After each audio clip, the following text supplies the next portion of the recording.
আমরা এখনো খেলাধুলায় এখনো আমরা দুনিয়ার প্রতি এত যে দুনিয়ার পেছনে দৌড়াতে আমাদের জীবন শেষ, সময় শেষ, অর্থ শেষ, সব কিছুই শেষ হয়ে যাচ্ছে বিনোদনের পিছনে। রীতিমতো অবাক হয়ে যাই, এই কক্সবাজারে কি হয়েছে, আমি রীতিমতো অবাক হয়ে যাই, এখানে কি আছে, কি হয়েছে।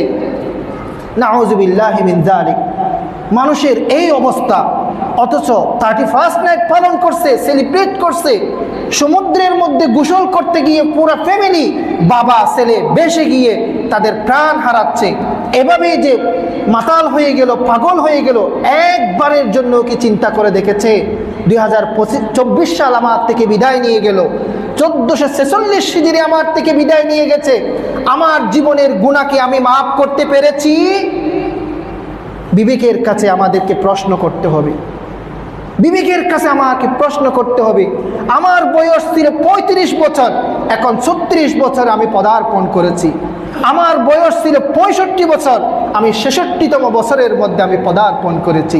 অথচ আমার রাসূল করিম সাল্লাল্লাহু আলাইহি ওয়াসাল্লামের বয়স ছিল 63 বছর মাত্র। 63 বছরের পরে আমরা যে হায়াতগুলো পাচ্ছি সবগুলো হচ্ছে স্পেয়ার, বোনাস। আল্লাহ সুবহানাহু